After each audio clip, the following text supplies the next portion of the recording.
చంద్రబాబు ప్రభుత్వం బాధుడు ప్రభుత్వంగా, వీర బాధుడు ప్రభుత్వంగా తయారు కావడం చాలా దురదృష్టకరం, శోచనీయం.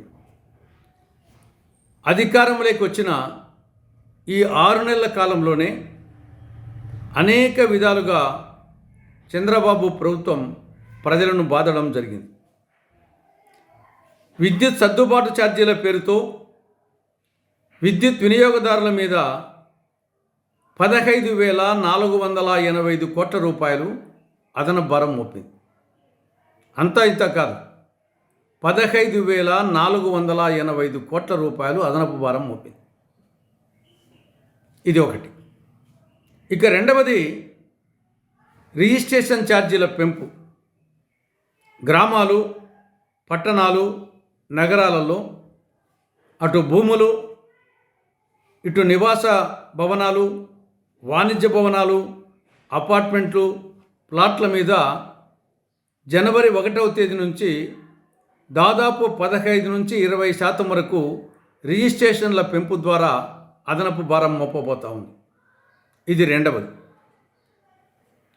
ఇక మూడవది, పట్టణాలు, నగరాల్లో మంచినీటి సరఫరాకు సంబంధించి యూజర్ ఛార్జెస్ విధించబోతూ ఉంది. ఇది మూడవది.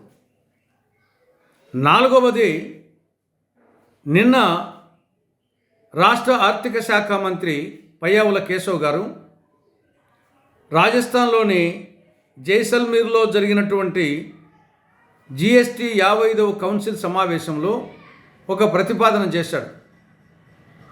ఆంధ్రప్రదేశ్లో 5% మించి జిఎస్టీ ఉన్న రవాణా వస్తువులపై 1% వరద సెస్సు విధించే అవకాశం ఇవ్వాలని ఆయన ప్రపోజల్ పెట్టడం జరిగింది.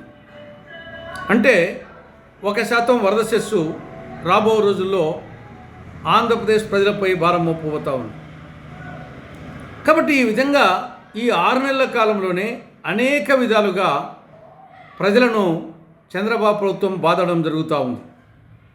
అంటే స్వర్ణాంధ్ర అంటే ఇదేనా? వికసిత ఆంధ్రప్రదేశ్ అంటే ఇదేనా?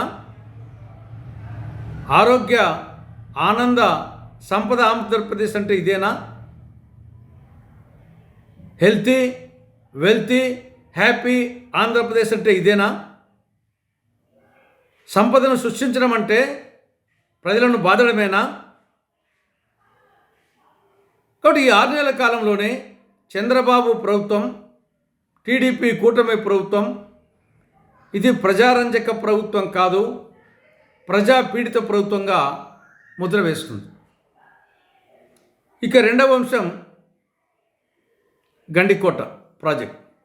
ఈరోజు రాష్ట్ర సాగునీటి శాఖ మంత్రి రామానాయుడు గారు గాలేరు నగిరి సుజల సమితిలో అంతర్భాగమైనటువంటి కడప జిల్లాలో ఉన్న గండికోట ప్రాజెక్టును సందర్శించడం చాలా సంతోషం, హర్షణీయం. కానీ కేవలం సందర్శిస్తానే సరిపోదు. పుల్లన్న పులివెందుల సంతకు పోను పోయాడు, రాను వచ్చాడు ఒట్టి చేతులతో అంటే ఉపయోగం లేదు. కొన్ని నిర్దిష్టమైన కార్యాచరణ ప్రారంభించాలి. గండికోట రిజర్వాయర్ ముంపు కింద జమ్మలమడుగు నియోజకవర్గంలో కొండాపురము, ముద్దనూరు మండలాలలో 22 గ్రామాలు గండికోట రిజర్వాయర్ కింద ముంపైనాయి.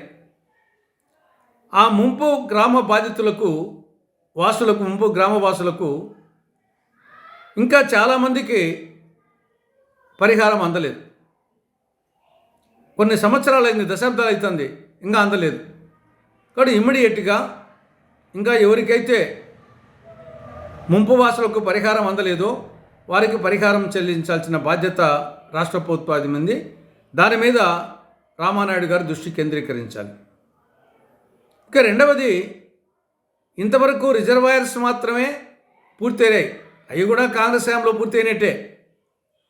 మిగతా కాలువలు కానీ, పంట కాలువలు కానీ, ఉప కాలువలు కానీ ఏమి లేవు. అటు సర్వరాయ సాగర్ కింద కానీ, ఇటు వామికొండ సాగర్ కింద కానీ, అంటే గండికోట తర్వాత గాలేరు నగర్ కిందకు వచ్చే రిజర్వాయర్స్ కింద పంట కాలువలు, ఉప కాలువలు, పిల్ల కాలువలు ఏమి లేవు. కాబట్టి వాటి మీద దృష్టి కేంద్రీకరించాలని కాంగ్రెస్ పార్టీ రాష్ట్ర సాగునీటి శాఖ మంత్రి నిమ్మల రామానాయుడు గారికి సూచిస్తూ ఉంది.